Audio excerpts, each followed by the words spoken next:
So last year I had an idea. I wanted to make a hollow globe ornament that was a little, I guess, a little more complex looking than just a globe. So I got thinking around. I made a couple of pieces last year. The first one, it took a little while to figure out how it should all come together. But if you want to just get a shot here, and then I'll pass it around. So it's a hollow globe with a finial on the bottom, and each side has a different snowflake on it. So I'll pass that around, and it looks more complex than it is, but it's actually a fairly simple project to do.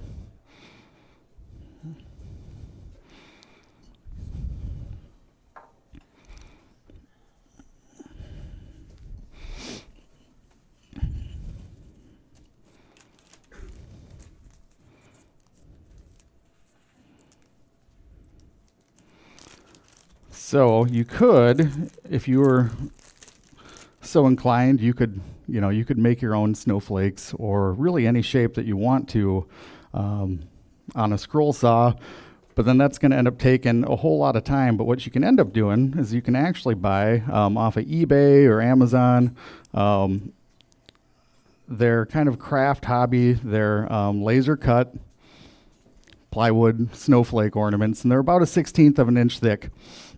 And so to get the depth that you need, so you can actually turn something from square to round, you need to laminate several of these together. And I've been laminating 4 together. I'm still working on figuring out if I need to actually use 4. Maybe I can use 3, but still kind of in the process of figuring out exactly the depth that I need. But 4 for sure works for me. When I use a 3-inch by 3-inch cube of wood to begin with. And so what I like to use is a medium CA glue to glue them together. I don't want to use wood glue because otherwise I'm going to get squeeze out. And I'll just glue a couple of these together, but you don't need a whole lot. And the key is to really get it on every, make sure there's glue on every point, because otherwise if you're turning it and it's not glued together, you're probably going to have it delaminate. And you don't need a whole lot, but just enough that when it spread, when you flatten it out, it gets on all of the pieces.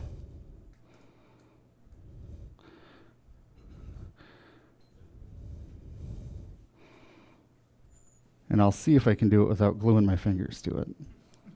It's a real option.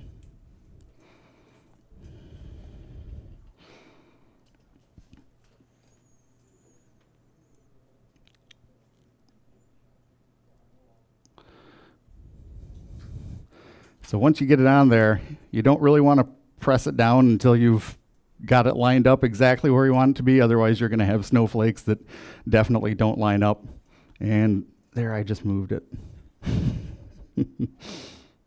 So then you just need to hold it down for a few seconds, and it should adhere. So I'll put that off to the side, and I'll do one more.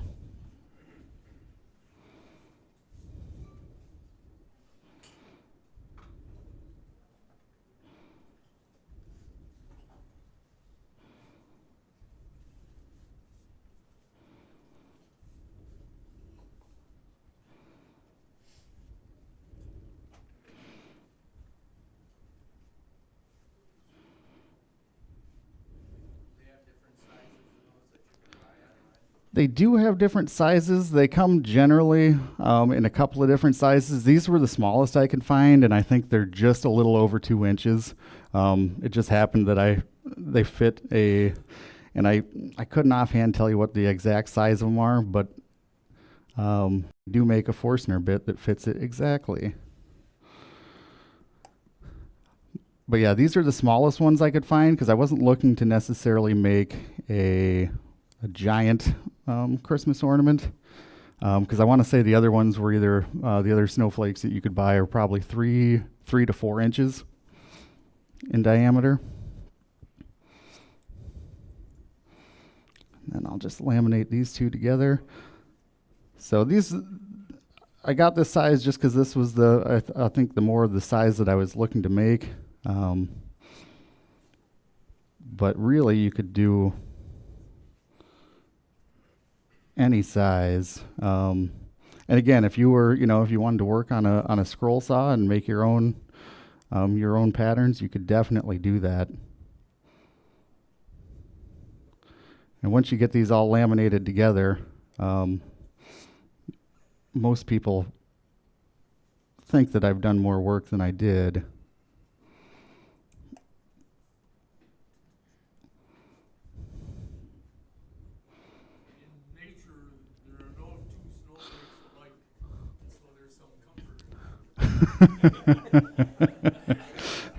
That's a good point.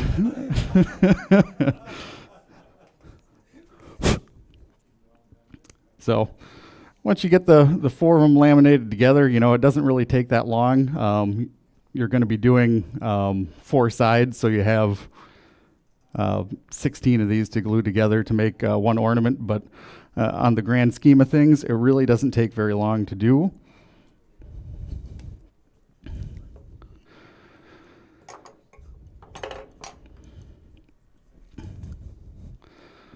So I'll glue a bunch of these up to begin with and just get them all ready for however many ornaments that I'm looking to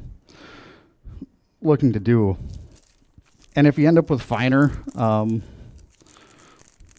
finer ornaments where you need a little more control, you can just pick these up at any hobby store. I think they're just little glue tips for your super glue. Picked them up at Hobby Lobby, but they work really well for if you're really trying to get some of the fine detail and make sure it's glued together well. So then to start with, you're going to want to use a 3" by 3". Cut yourself a 3" by 3" cube, and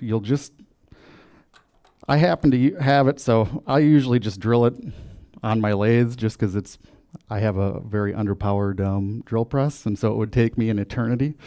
Let's see.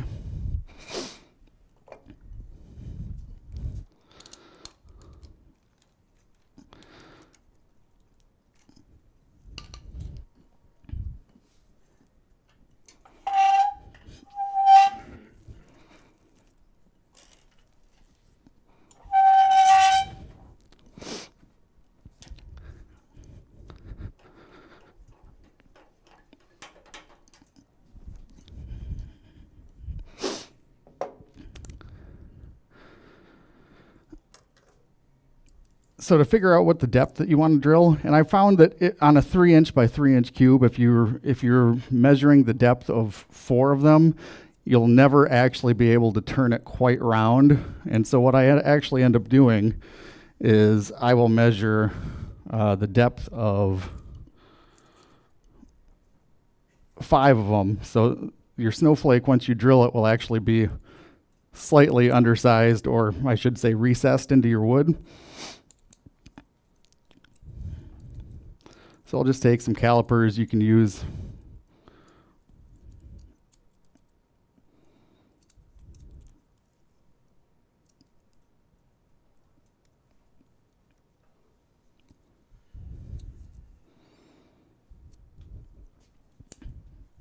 Let's try it this way.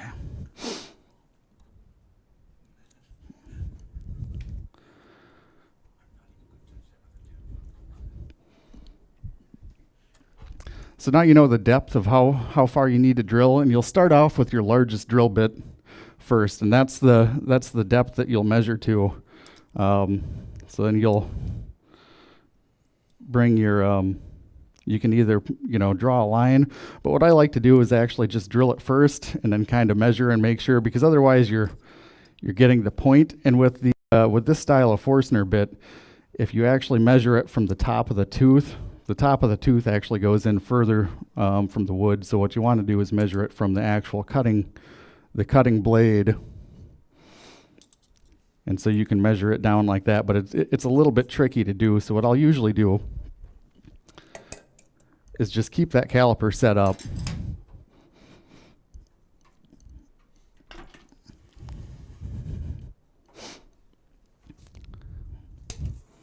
Oh.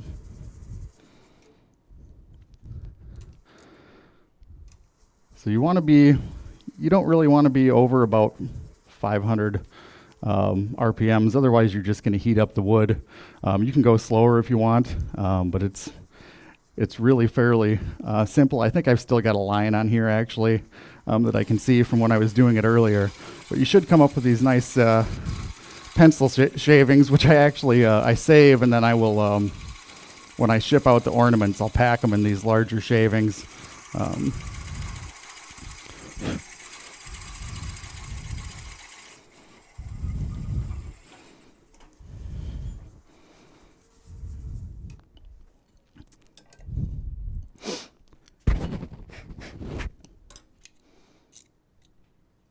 Oh, need to keep drilling.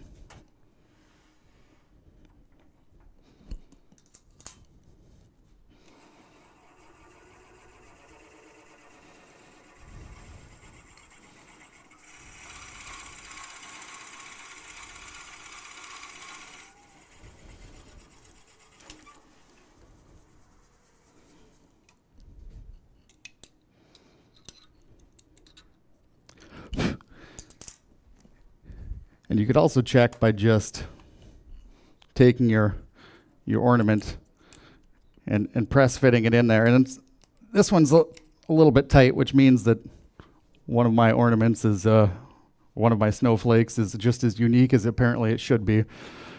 And it doesn't line up exactly the way it should. So what I'll end up doing is just taking one of the, some of the high spots on the corners and just taking some sandpaper to it and give it a light sanding and it'll fit in there. But right now it's pretty well flush.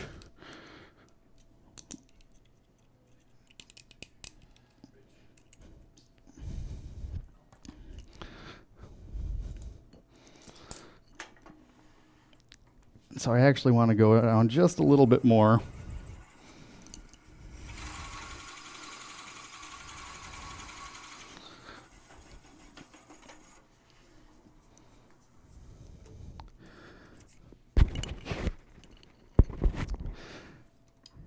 And so basically, once you've got that, what I'll do is I'll take a Sharpie and I'll just draw a line on my Forstner bit. That way I can just kind of keep repeating the process. So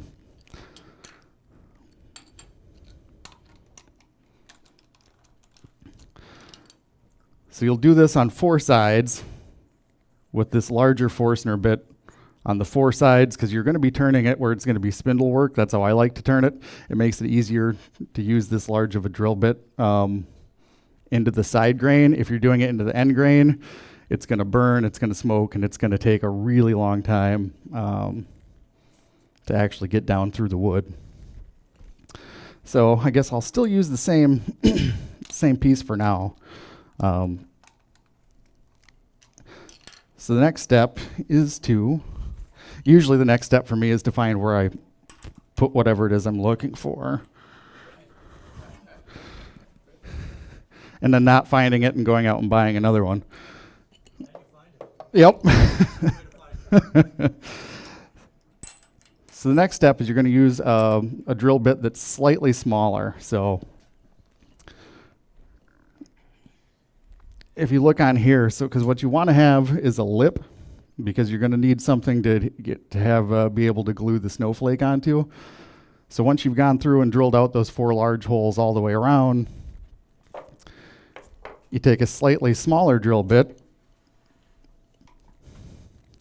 and you repeat the process.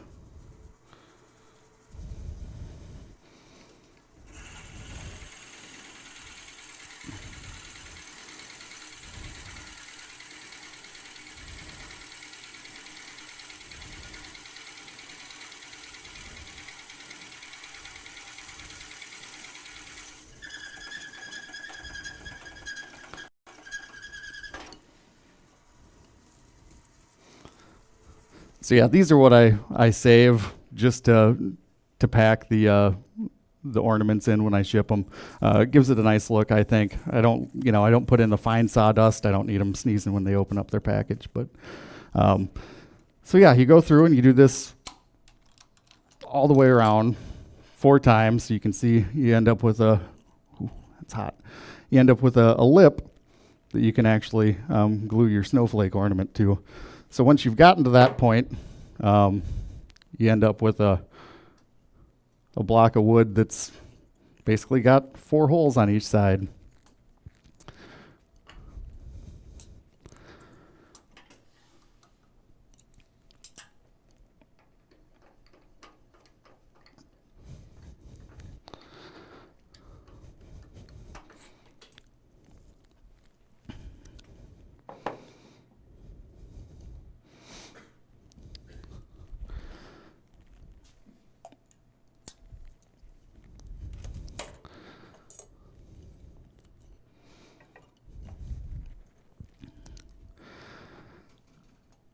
What I like to do, just so I know that I'm putting in all of the different ornament pieces in,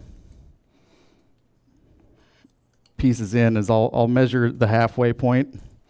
That way I can put each point of the snowflake in the same spot, so that I know that they're actually lined up the way they should be.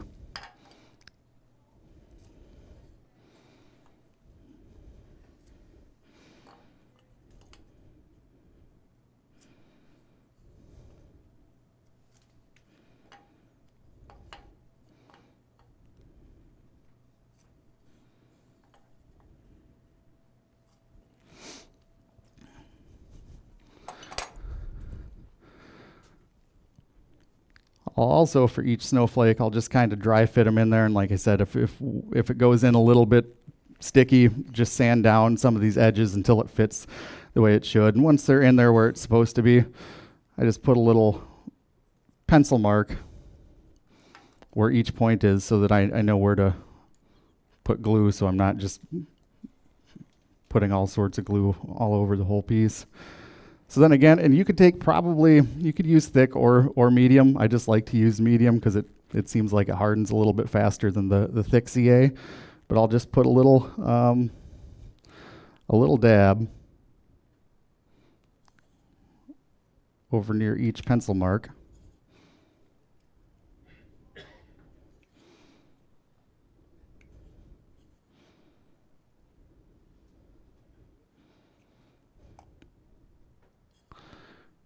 And then just line up the points.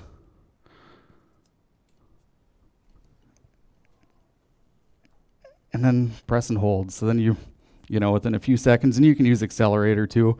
What I found sometimes with the accelerator is if you end up using a little bit too much glue and there's kind of a pile of CA glue, it'll heat up too fast, and then you get this white kind of bubbly look on the CA glue. So I tend not to use it, just because I don't want to have that, because that will show in the final piece once it's been turned.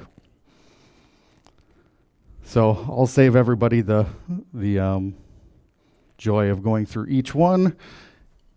And through the magic of TV, we have a square block of wood with 4 holes on each side with a different snowflake glued into each one. And I'll also take, when I'm drilling the holes, I'll drill a hole on the end grain too. And this is so that I can actually mount it to the lathe later. And you could make a dowel or something that goes into a chuck that would fit, because you're drilling the same size hole each time. And then use your cone point. But what I end up using is pin jaws. And let's see here.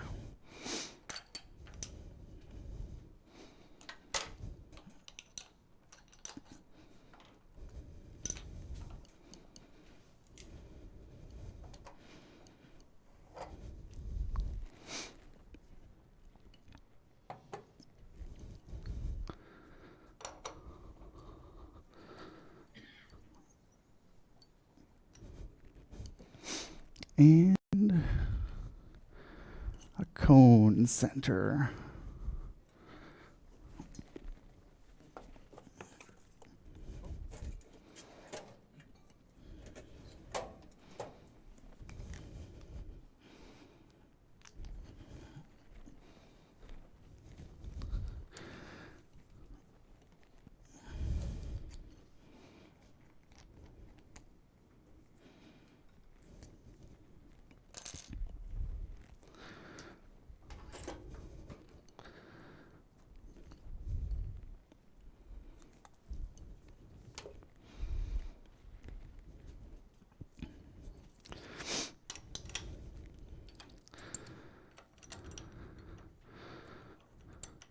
So I'll do it in expansion mode.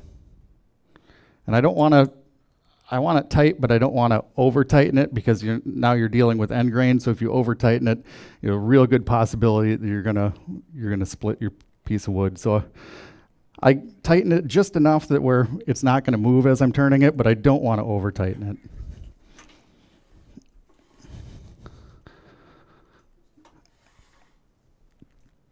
These aren't the pin jaws that I generally use. Mine usually have a lip, and I'm going to see if I can't square this up because I like to have it sticking out. Now with a pair of jaws like this, you could probably make a spacer, but I didn't come prepared for a spacer. So let's see if I can't level this out.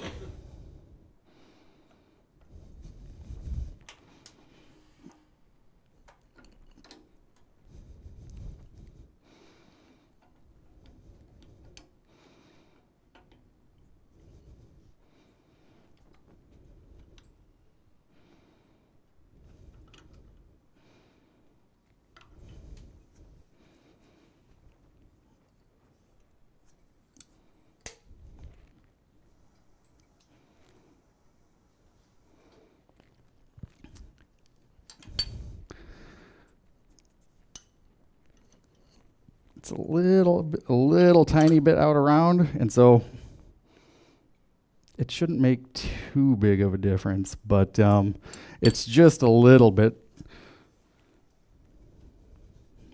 It's about as close as I think I'm going to get here. So now let's see.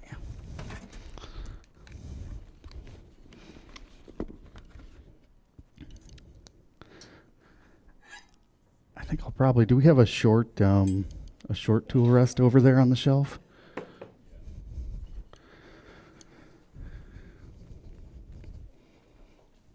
Thank you.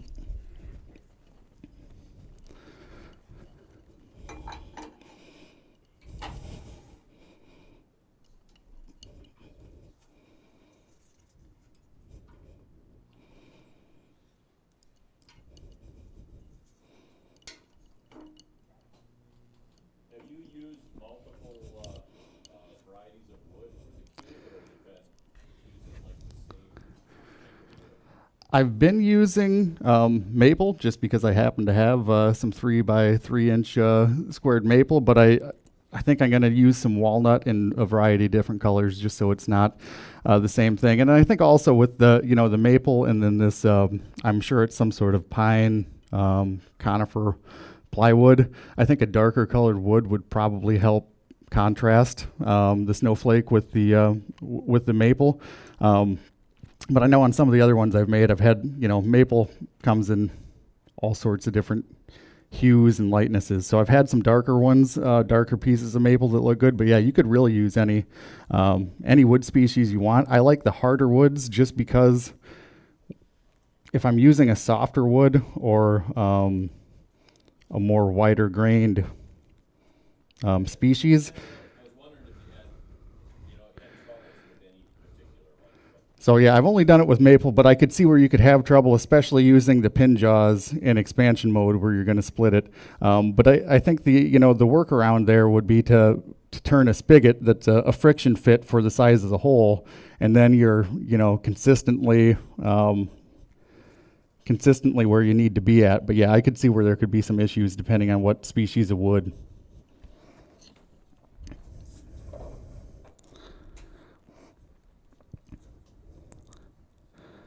And because I'm turning it across the face of the grain, I'm going to be using a spindle gouge. So you need to begin with, you don't need to take super light cuts because you're not, you're just knocking off the corners to begin with.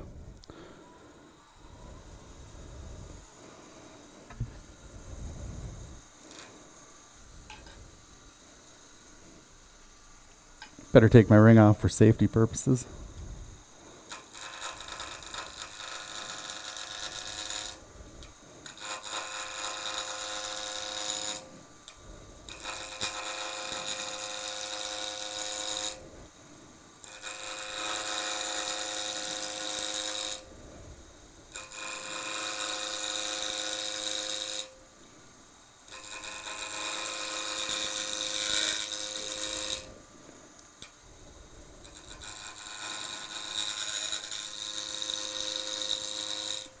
And so I'm going to periodically check, and I shouldn't be down to the wood yet, because there are holes in it, you can kind of see, I don't know if you can on the video or not, but you can kind of see where where it is, and I can still see that I've got a little bit on the edge before I actually get down to turning some of the snowflake.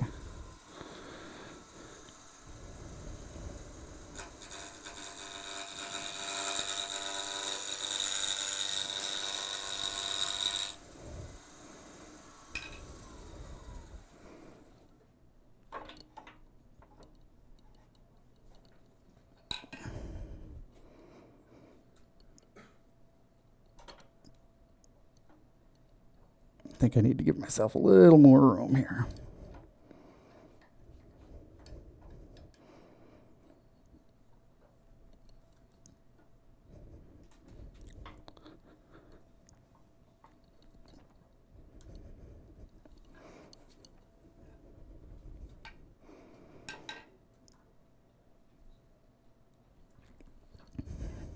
And I always like to use the bedways to line up my tool rest to know that I'm parallel with it.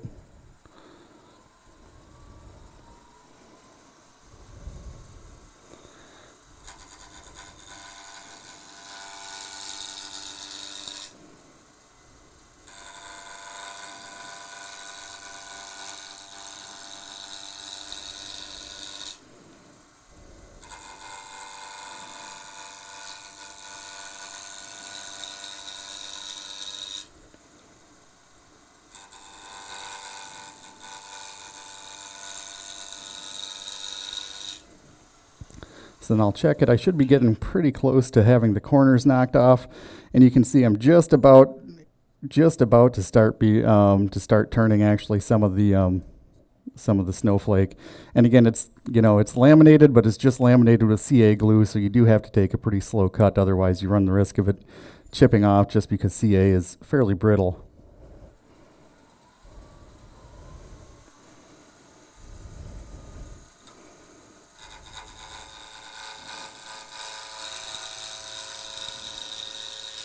And I don't know if you could hear the difference there, but you can right about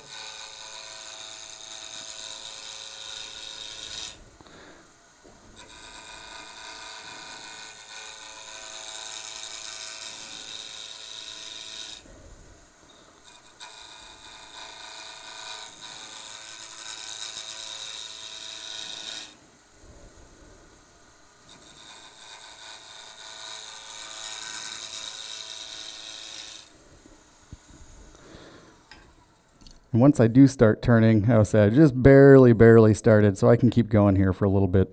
I'm going to move my tool rest up.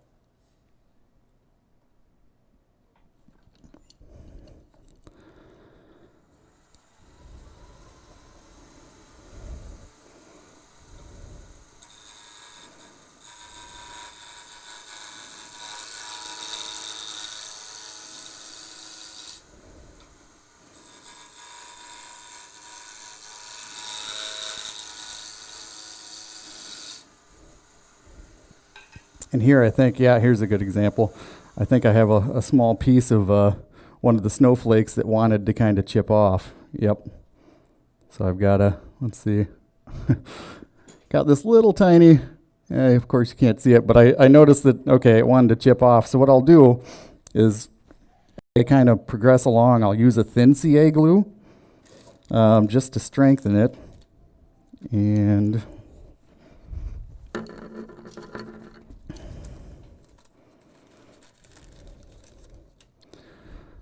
I'll use one of those fine tips just because otherwise I tend to end up getting super glue all over the place. So I'll just give it a quick coat where I've been, and it should, because it's the thin CA, it should soak into the layers fairly decently, and this will help you not get some of that chip out. When I first tried it, I glued everything together and I used just a ton of super glue, and it was way too much, and it fumed up, and it was really not that pleasant. So then I figured I'd try just kind of correcting it as I go along, and this was one of the pieces that chipped out.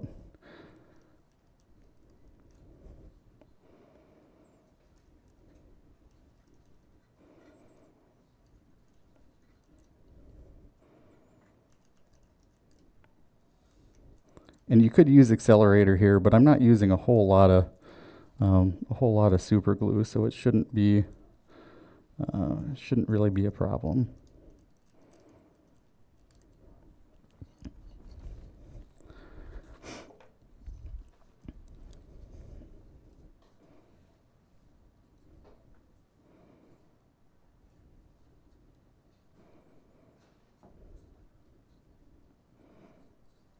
Well, my fingers didn't stick to it, so I think it's dry.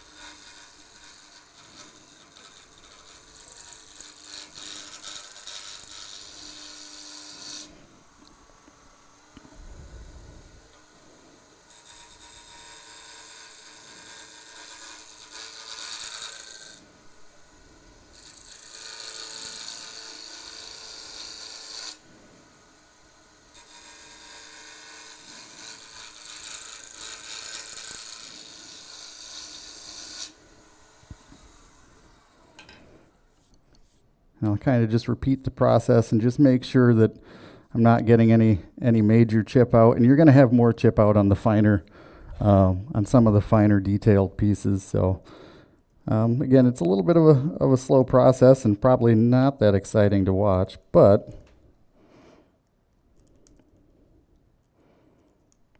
this will help you to actually have a piece that you intended to look like when you're actually done. And so I'm going to try to get this close to round. This one wasn't, this one was inset a little bit, so I should be able to get this pretty close to round. Hopefully in just a few more passes. But you do want to take your time, otherwise you're going to end up with missing pieces.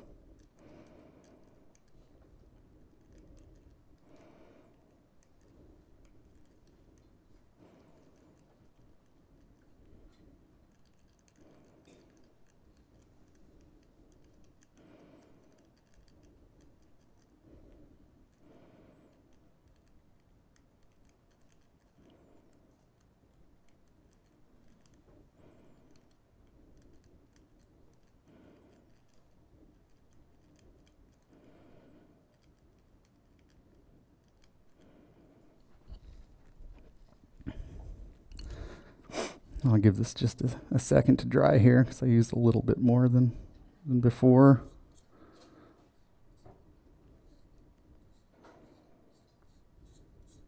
Okay, I think we're good.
I should be getting pretty close to round, and I think we are really close. So I'll give it one more quick application of CA glue here, just to make sure we don't have any issues. We got a couple little flat spots still, so we'll take a couple of final light passes, and then we should have it to round.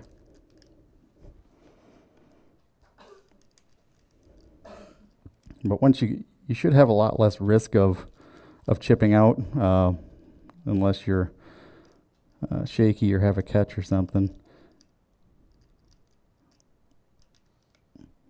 And just like every morning, I had a lot of coffee, so I am shaky.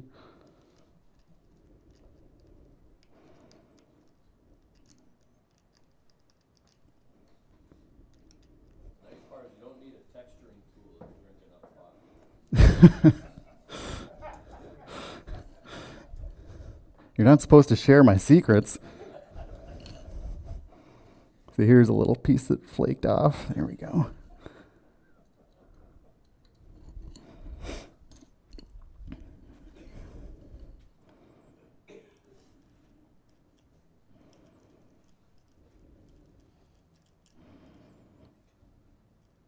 So I learned that, yeah, if you don't actually, recess the snowflakes a little bit, at least on this 3-inch piece of wood, it'll never you can't get it to round before you've already run out of space near the edges. So if you don't recess them, then you're going to end up with, it still looks okay.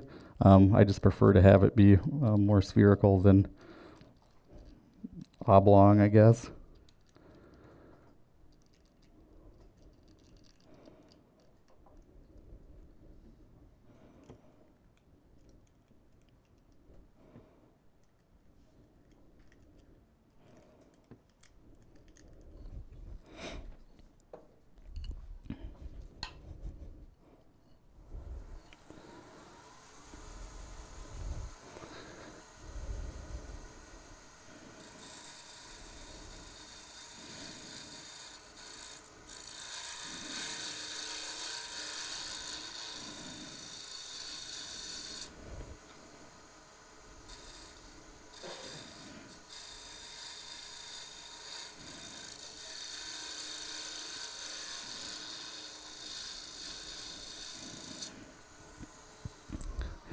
And that should get us to round, and it does.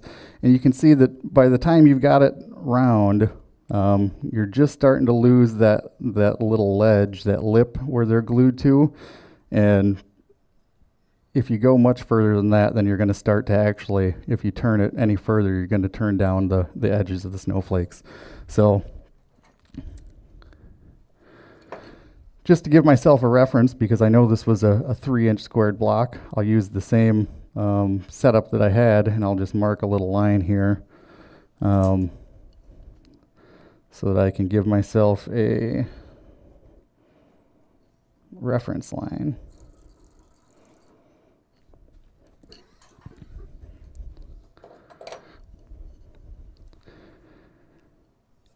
And so now I'll start just kind of creating the general spherical shape.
So I'm always just watching the top profile to see that I'm actually getting the shape that I want. I'm not watching my tool.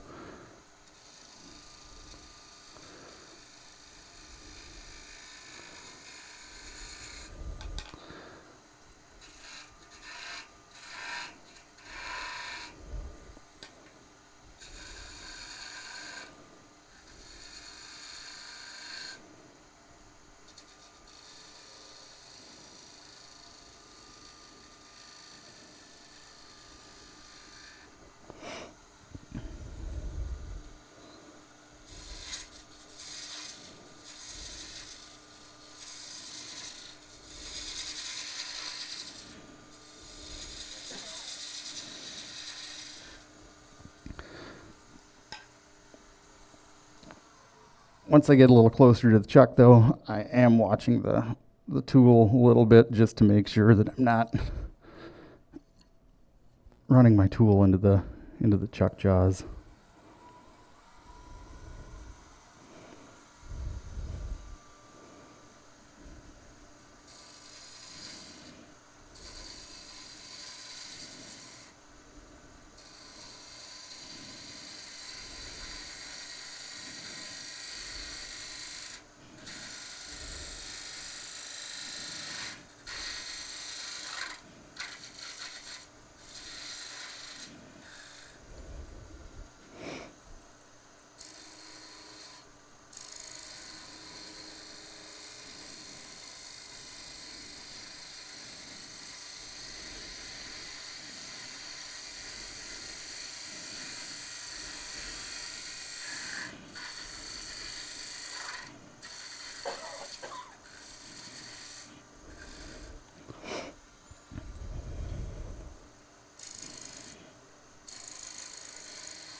And I can always refine it. I'll end up flipping it over because I don't want to get too close to the jaws. I don't think that'd make a very fun video.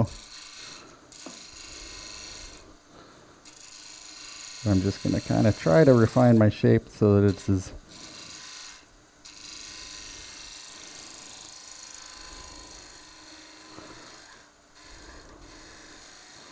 spherical as it can be at this point. And it's still a little bit square. I don't know if you can see, but it's still a little flat here. In fact, I can still see my line, so I'm going to just go ahead and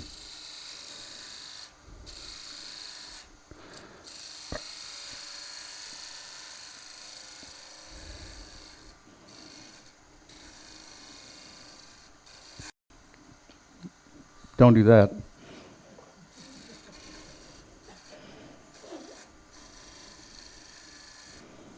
But let's just take a look at it and see if so you can see it's coming along. It's it's still a little bit squared.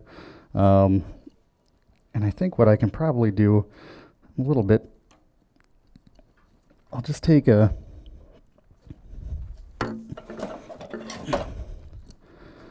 skew, and that should act as a negative rake scraper. So I should be able to get a fairly fine cut. And that'll just help me round off some of those square corners.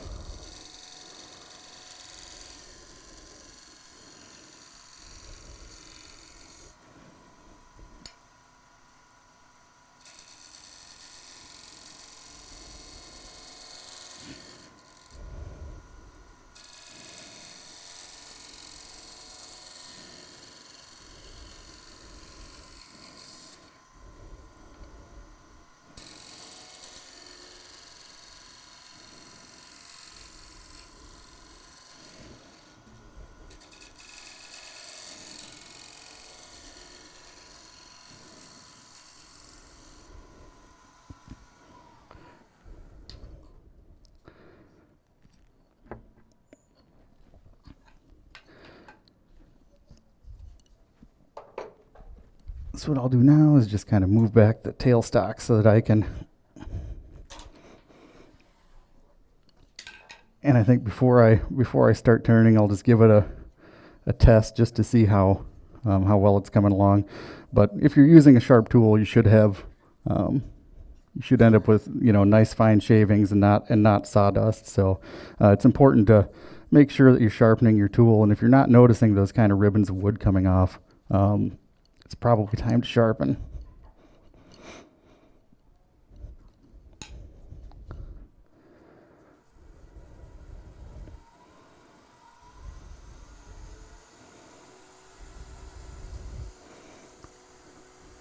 So, because there's not a lot of support, I'm just going to take some really light cuts. In fact, you can hear the vibration because there's not a lot of support. There's a slight hum.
So you can see there's not any tear out. We're getting pretty close to the edge, so we don't really want to make it any rounder. And so what I'll do now is just take it out of the chuck and flip it around. That way I can finish off the other side.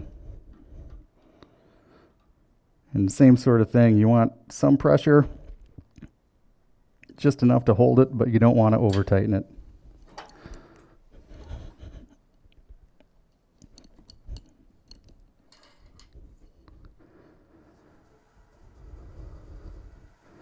And I can see that my piece of wood wasn't really quite square to begin with. There's a tiny little bit of wobble, and that's because it wasn't completely parallel to the chuck. So that'll be a little bit of a challenge, but once we get it light cuts here, should be able to round it out fairly quickly. And then you know, 120 grit gouge will round everything else up that you need to. Or depending on how shaky you were, maybe an 80 grit gouge.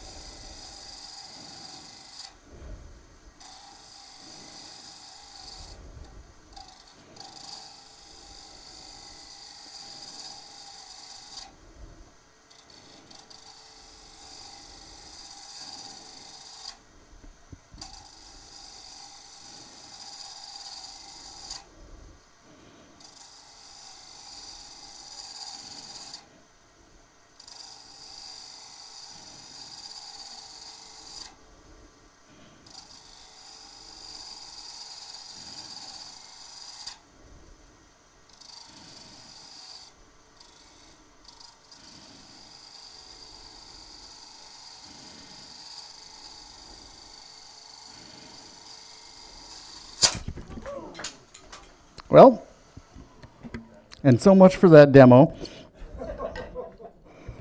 That was unexpected.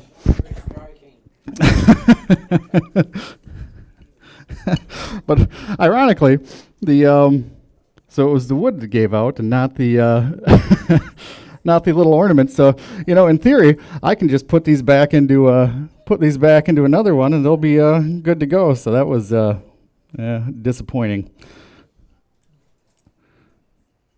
And it would happen for a demo. That's literally the first time I've done that with one of these. Not with other things. I've definitely exploded other things.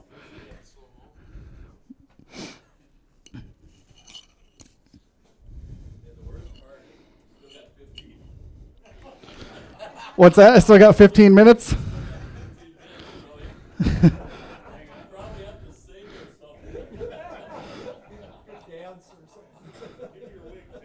something. Well, hopefully nobody took the brunt of any of those pieces of wood. When you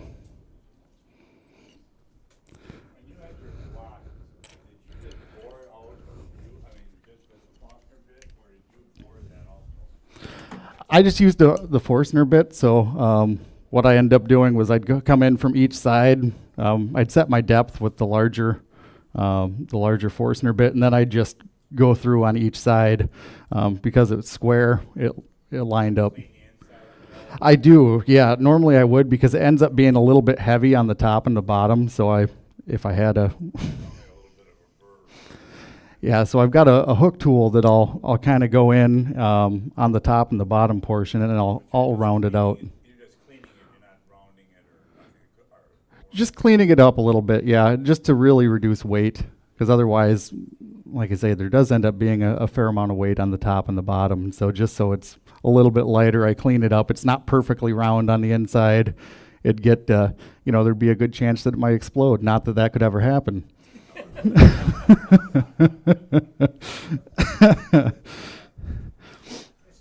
when you bore through on those four sides, you actually see right into one side and out the other. Yep. That's how far you go. Mm-hmm. Yeah, so I'll go in a little more than halfway, and then so I'll go in a little more than halfway, and once I make it around to the other side, I'll go in, a little more than halfway. And in theory, if you're actually got a square piece of wood, let me see if I can't figure out the angle. You should be able to see where they meet pretty uniformly. I don't know if you can see that on the video or not, or I could just pass it around. The important thing too is it has to be the best success is exactly square starting point. Yeah.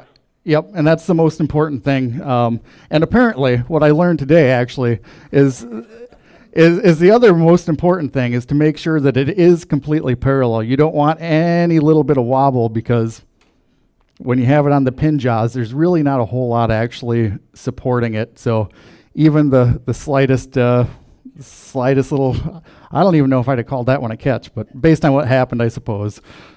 But yeah, so really the key is just making sure that everything is uniform, that you're starting with a true cube, and that all of your points are meeting up. If you did have a wood spacer in there, you could turn more down. Yeah, yep. And the pin jaws that I have actually have a ledge that holds it out further. And so I just bring them up to that ledge, and it's got a reference point, whereas this one, these didn't really have a reference point. But the other thing to do would be, and I think what I probably will do moving in the future though, is just make a dowel that fits in there that has a ledge. That way, if I go past it, it's easy enough to turn another round piece of wood to fit that. So I think that's probably a good way to go. Still going to provide the support you need, but you don't have to be so careful when you're, getting in close to the chuck. But generally, yeah, I don't have any issues at home just turning it around and cleaning it up.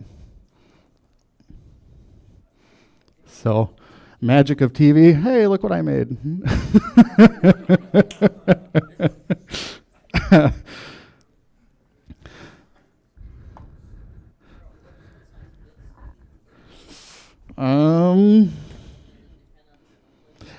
Yeah, I use the one that fits.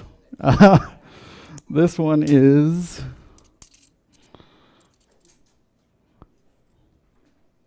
51 millimeters.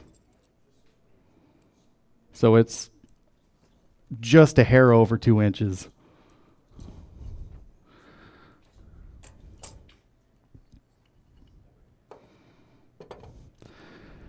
So, I guess I can end it early. I could turn a finial, because normally I would turn a finial, but I guess that's up to the group. Sure. That'll be a good lead into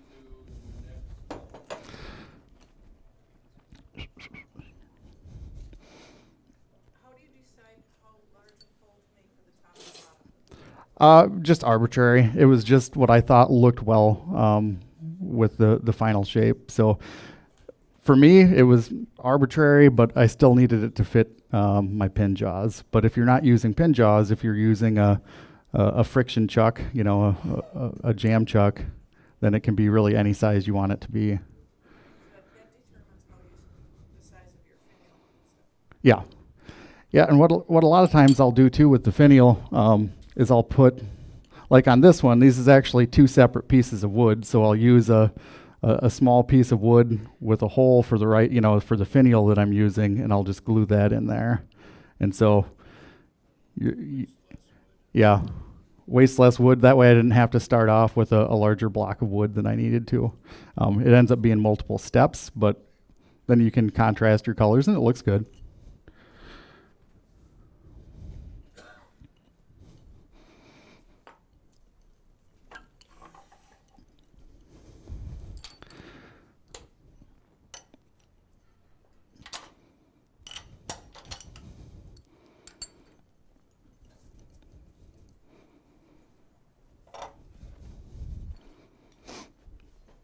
I'm just going to steal the chuck off of here instead of swapping out jaws.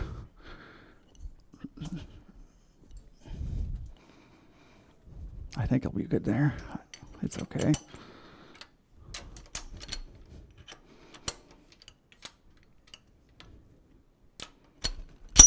There we go. Wasn't me.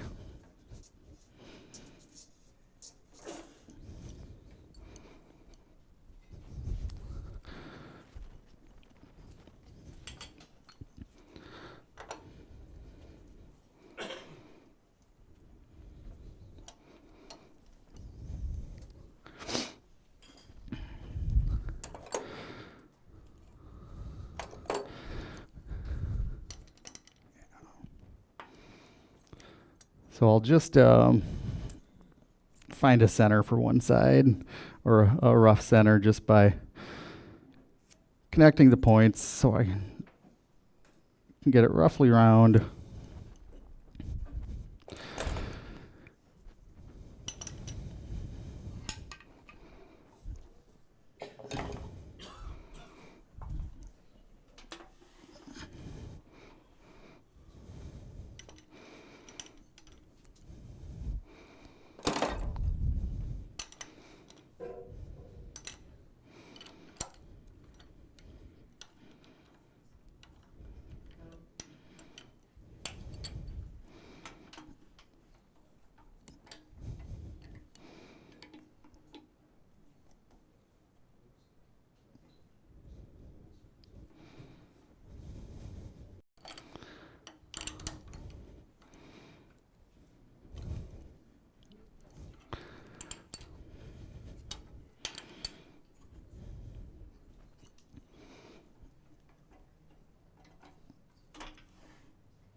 Tree wood.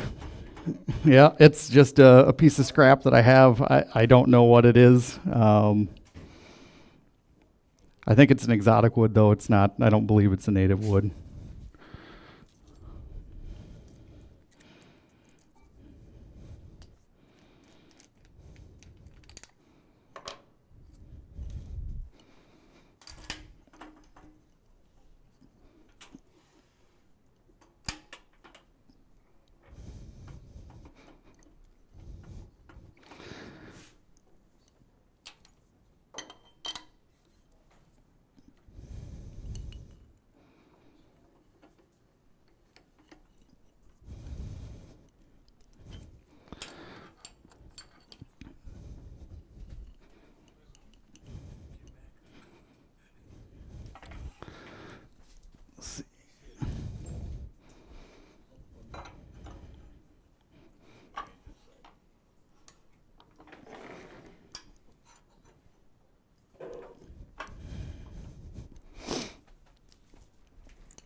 Okay.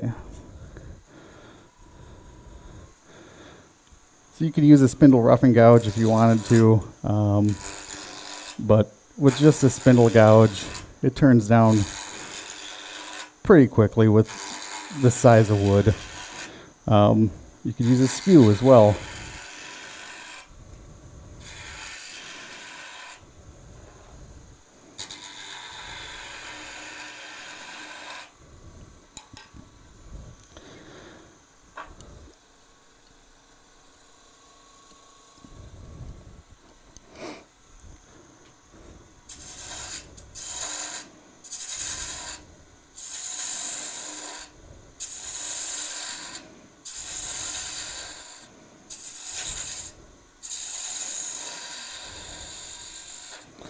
So you don't have to do it between centers.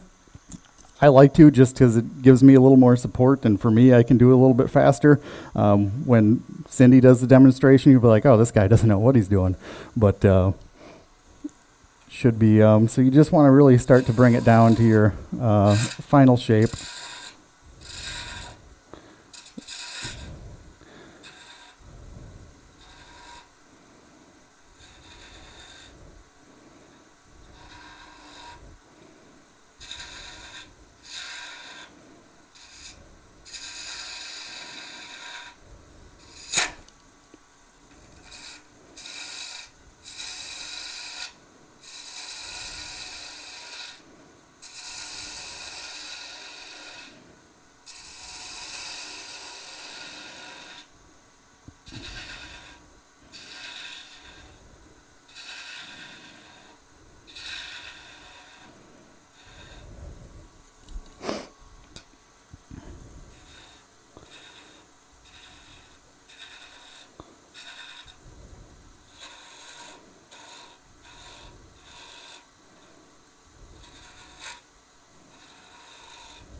And you should always, when you're doing a finial, whether it's supported or not, you should work from the bottom end of your finial anytime you're doing something thin, and work back towards the top so you're supported.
The nice thing with finials is you can start with a plan, or if, say, your piece explodes and you're just doing this kind of by accident, you can just kind of make it up as you go, and really work with whatever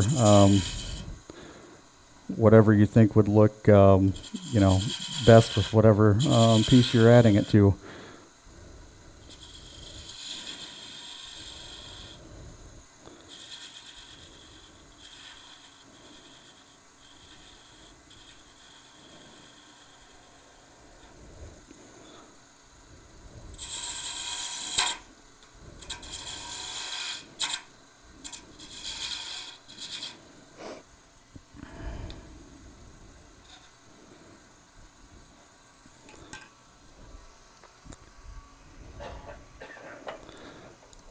So this would have gone on to an ornament that exploded, but so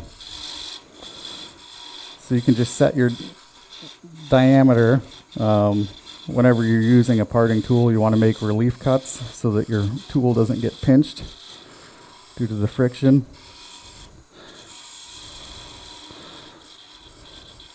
So this would be the, the end that would glue on, and then I'll just make a cleaning cut here.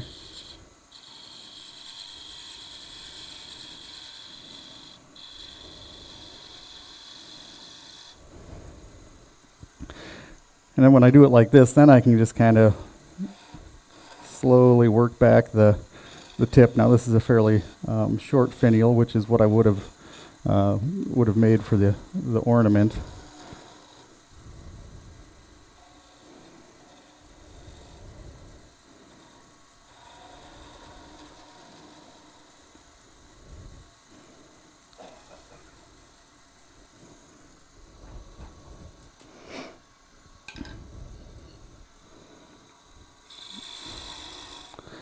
So then you can just part it off.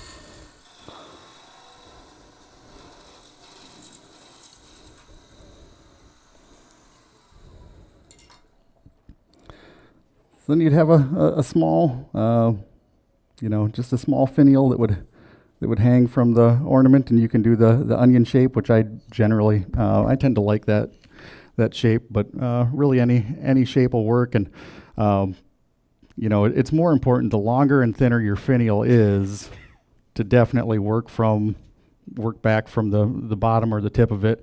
And if you need to finish it, if you need to sand it, do that in steps as well when you go along, because if you wait till the very end, it can be a little bit tricky. You can hold it then while you're sanding it, but it makes it easier to sand it as you go along. But for a fairly simple finial for an ornament, these actually turn pretty quickly. And I'll pass that around, and I guess if anyone's got any other questions, hopefully I taught you something today on what not to do at the end, but yeah.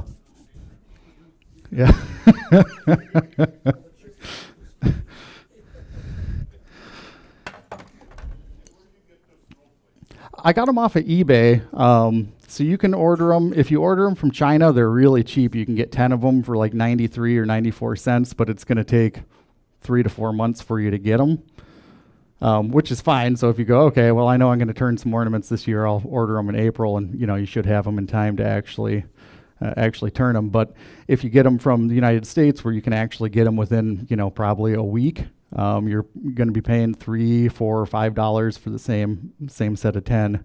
So you're better off to just order them really early from China, and yeah, 93, 94 cents is what it costs for 10 of them. Well, I don't know now. We might be talking upwards of 95, 96 cents then. Yeah, it is free shipping. I don't know. Yeah, so I mean, they're basically shipping them you're basically getting them for the cost of shipping, so I'm not sure how that works, but